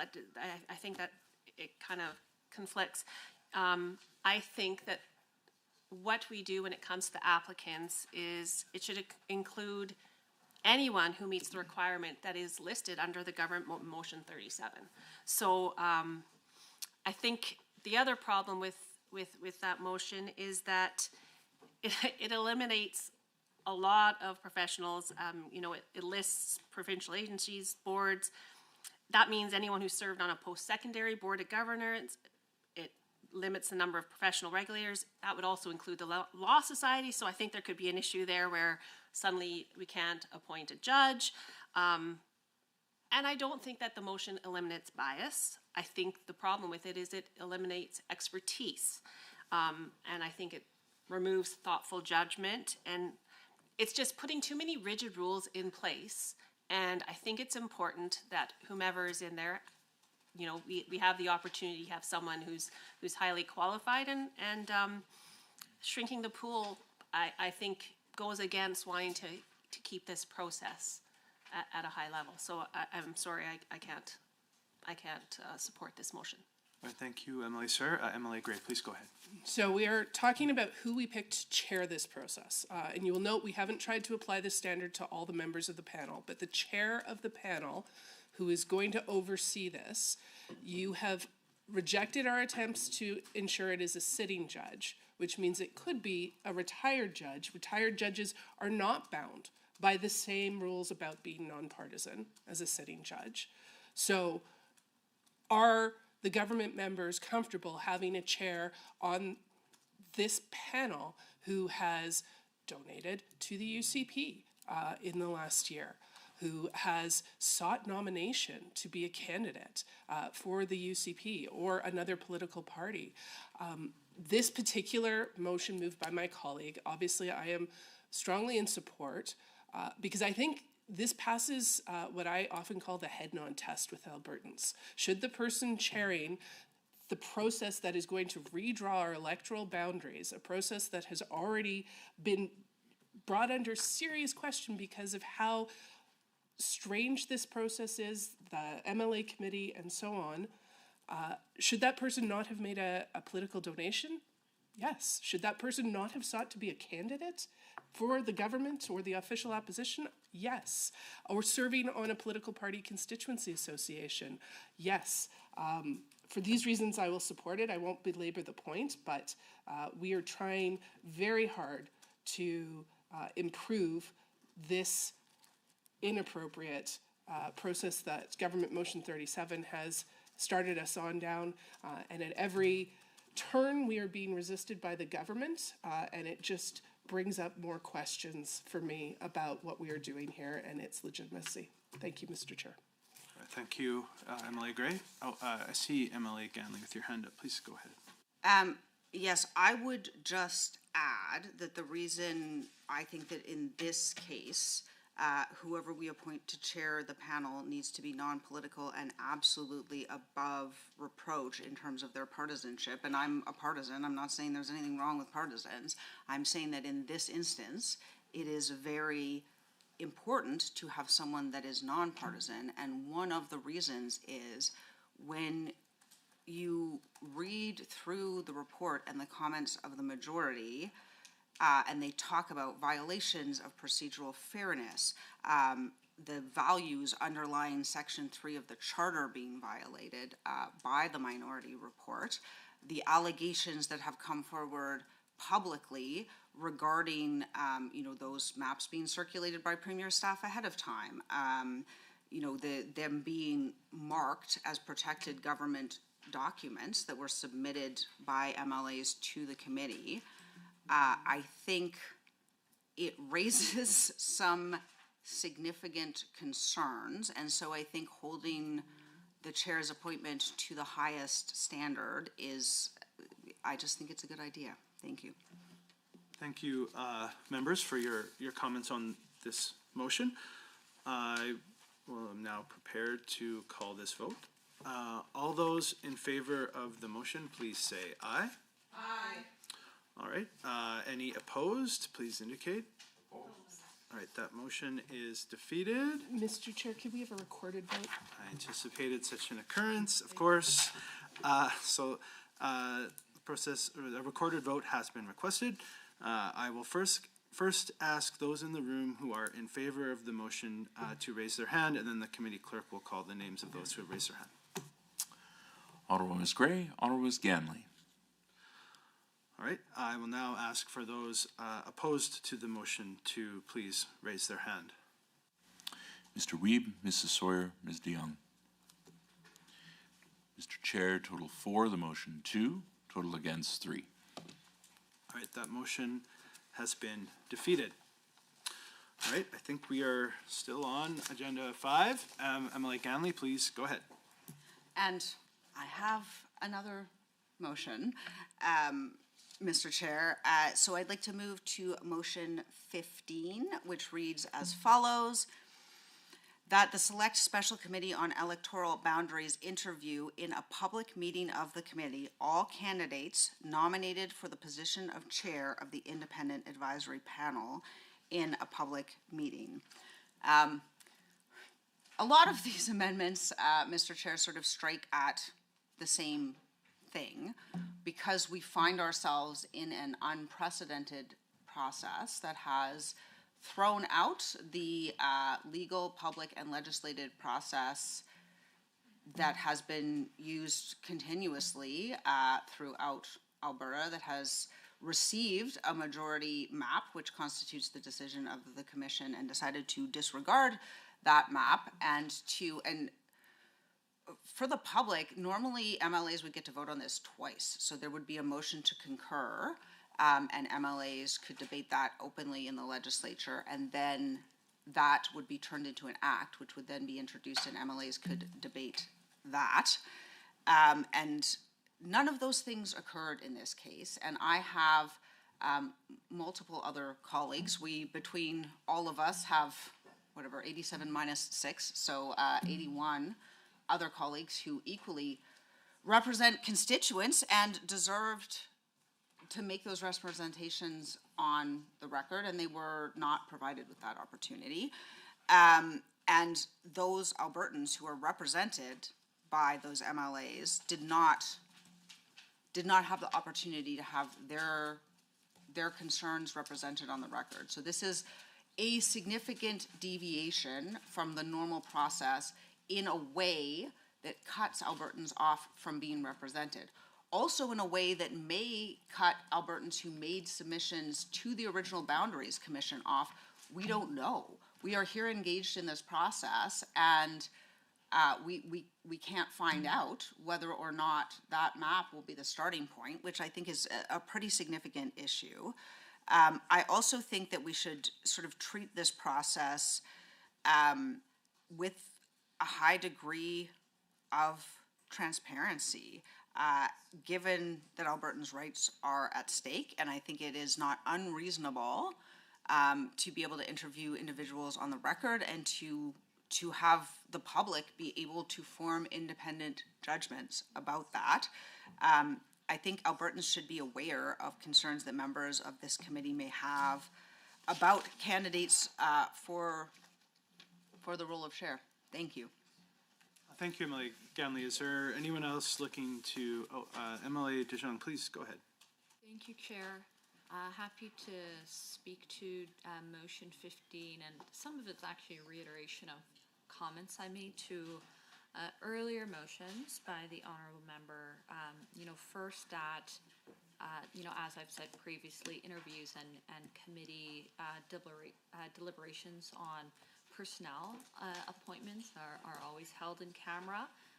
And I think this motion is actually a significant departure from the normal practice of committees. And I think it's important that we're able to have these discussions in camera out of respect to applicants when we're discussing their suitability. But, I'll close on one other point. As I read this motion, I actually think this is quite unfair to candidates, because those that are interviewing later would be able to better prepare for their interviews by watching the interviews of those candidates that interview earlier. I think that's unfair to the application process and to candidates. So those are my concerns with motion 15, and I'll be voting against it. Thank you, MLA Tichon. Yeah, MLA Gray, please go ahead. Thank you, Mr. Chair. Mr. Chair, this committee is a significant departure from the normal process. It just is. This is unprecedented, and we are trying to bring a little bit more legitimacy to the member's second point. I imagine we would have a meeting to do interviews, and so there would be candidates perhaps in the waiting room, and then we might have a conversation with one or two or three. And so I don't think your second concern should prevent us from doing the interview on the public record so that people can hear what somebody responds when we ask questions about partisanship, or when we ask questions about their understanding of what representation means, because you will see in the discussion that's already in this current Electoral Boundaries Commission majority report that the legislature should have adopted, an incredibly important amount of history and background, analysis of legal judgments and so on. I am picturing when someone is being chosen for the Supreme Court, they go through a public at-committee interview process. So perhaps this is not something we typically do in the Alberta legislature, but in this case, we absolutely should. And it's not, I don't think this would be a roadblock to someone who wants to lend their expertise to this process. And that's why I will be supporting the motion from my colleague. All right, thank you, MLA Gray. Oh, MLA Ganley. Yes, I will be brief, just to follow up on that. I think we should be a little less concerned about what is respectful I don't think it is disrespectful to someone who is putting their name forward to stand for public office to be interviewed on the record and to put that on the record. I don't think that that is disrespectful at all.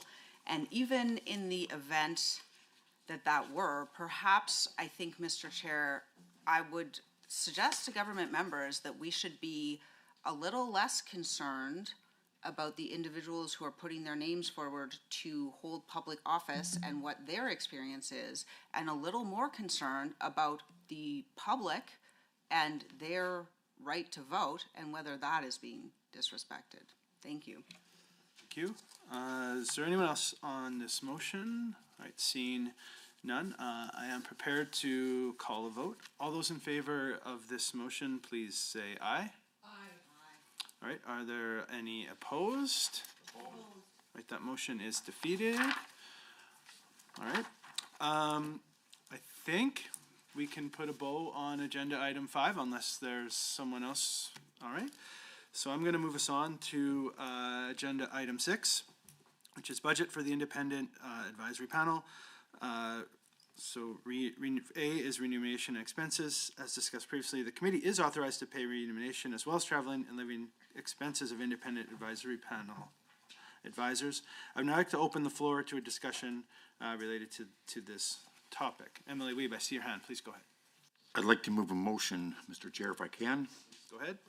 I'd like to move that the Select Special Committee on the Electoral Boundaries approve remuneration for independent advisory panel advisors other than the chair after they are appointed for conducting the business of the intent of advisory panel as follows.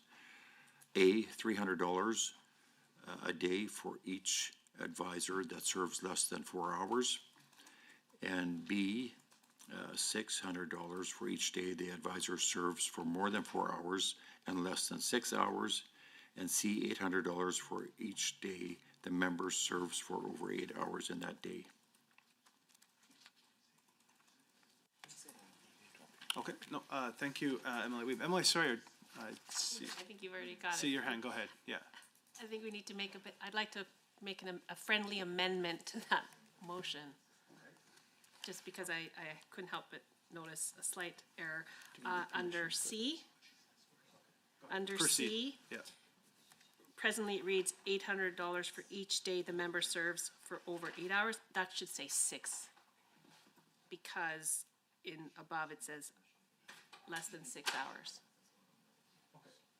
so. Otherwise we have a 2-hour. So thank you for that. So just quickly procedurally here, I jumped the gun earlier in the meeting, but we do need permission to entertain an amendment from the floor. Just confer with the clerk. So would I just ask the committee?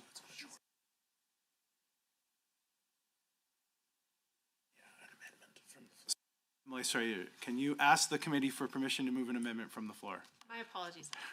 To the committee, are you amenable to me making an amendment to the motion that's on the floor? I think she's already indicated Now about that you what know that what would it's be. going to be. So, all those who would be supportive of this, please indicate, or is there any discussion first? Okay, I don't see any. Okay, all those in favor of accepting, or of entertaining this amendment, please indicate so. Okay, and any opposed? Okay, so we can now accept this amendment, and if you just want to reiterate very quickly what you were. So, the motion under B says $600 for each day the advisor serves more than 4 hours and less than 6 hours. So under C, $800 for each day the member serves. I am proposing the amendment, take out, strike 8, and it should say for over 6 hours in that day. Otherwise, we've got a 2-hour gap that we didn't account for.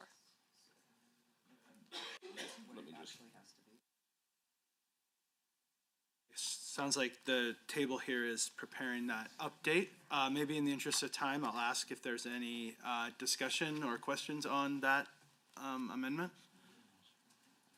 Okay, doesn't sound like it, so we will wait.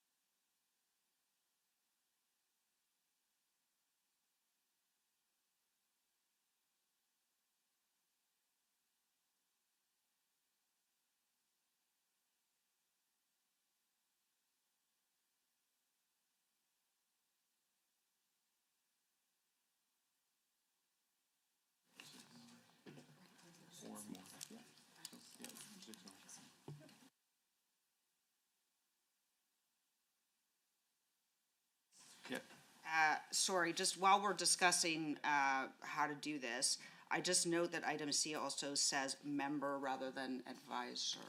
Yeah, why does it change? We'll include that in there.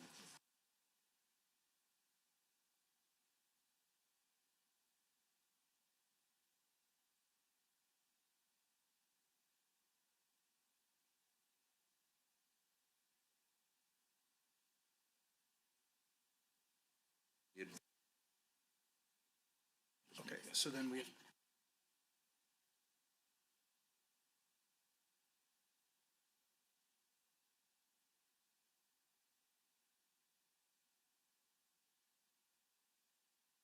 So just been advised that that is an editorial change that can be made, and so that will proceed, but I don't think we need to read. Or is that what your advice is? Yeah, okay.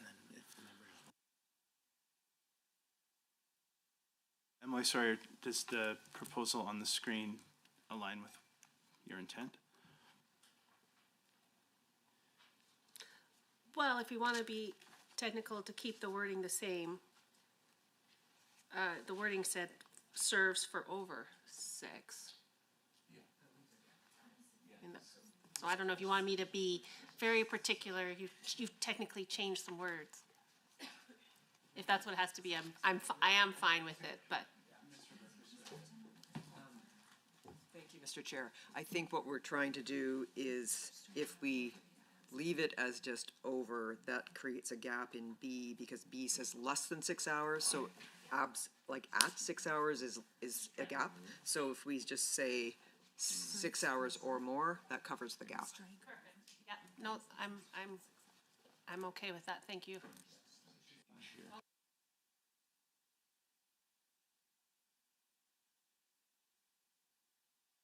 Sorry, just let me.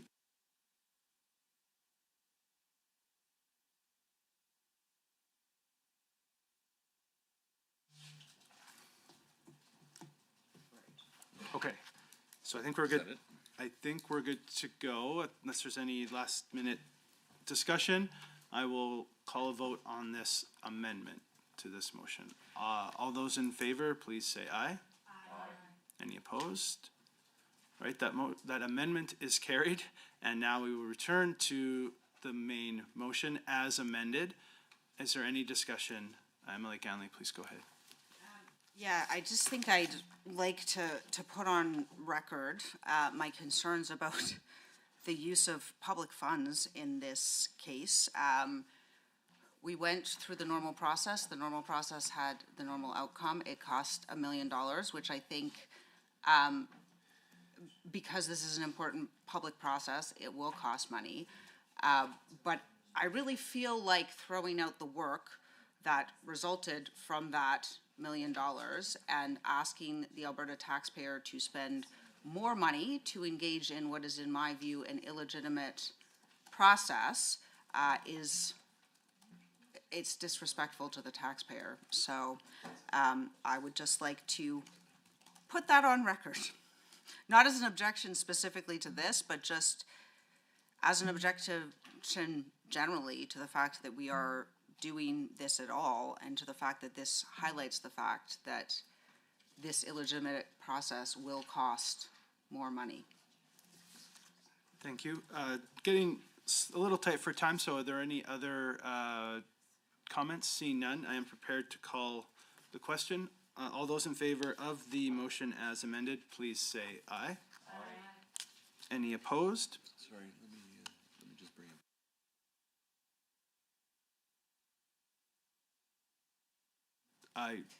All right, just for super procedural fairness. All those in favor of the motion, please say aye. Aye. All right, any opposed? All right, that motion is carried. Are there any other items for Agenda 6? Motion, if Okay, you yeah, don't mind. Emily Weeb. Okay, I move that the Select Special Committee of the Electoral Boundaries reimburse the traveling and living expenses of the independent advisory panels, advisors that they incur in relation to carrying out the independent advisory panel's mandate in accordance with the Legislative Assembly of Alberta Travel, Meal, and Hospitality Expense Policy. All right, having heard that motion by Emily Weeb, is there any discussion? All right, seeing none, all those in favor of the motion, please say aye. Aye. All those opposed, or any opposed? All right, that motion is carried. Our final agenda item under 6 is a conversation on staff support. Is there anyone who would like to make a comment on that agenda item? Emily Sawyer, please go ahead. Yeah, I just, I know we're not, it's a bit premature talking about hiring staff, but I just thought it would be important to talk about the panel being able to have possible staff support should they need it. And I thought maybe to have a bit of a discussion on that in case they need to request that of the committee, that we sort of touched on it a little bit, so. Okay, so just, you're just like to put that on record, but you're not moving a motion or anything? That's correct. Oh, okay. I'm not moving a motion. I just thought I wanted to mention the possibility of them needing that, having that be available to them. Okay, thank you for those comments, Emily Sawyer. Anyone else wishing to join in under 6B? All right, I can hopefully breeze us through the rest here. Is there any other business to discuss under agenda item 7? All right, seeing none, our agenda item 8, which is the date of the next meeting. So seeing how our committee has set a deadline for expressions of interest at 3 p.m. on Thursday, May 14th. It is the view of the chair that the next meeting would logically be held on Friday, May 15th, but I would open the floor to any discussion on that. All right, doesn't sound like it, so the meeting will be at the call of the chair, but I just wanted to put on the record that that will likely be called for Friday, May 15th. All right, looks like we have made it through our agenda with 1 minute to spare. Thank you, members, for your important discussions and contributions. I would now ask for a motion to adjourn. MLA Weeb. Is that a vote? It's a vote. All right, so all those in favor of MLA Weeb's motion to adjourn, please say aye. Aye. Any opposed?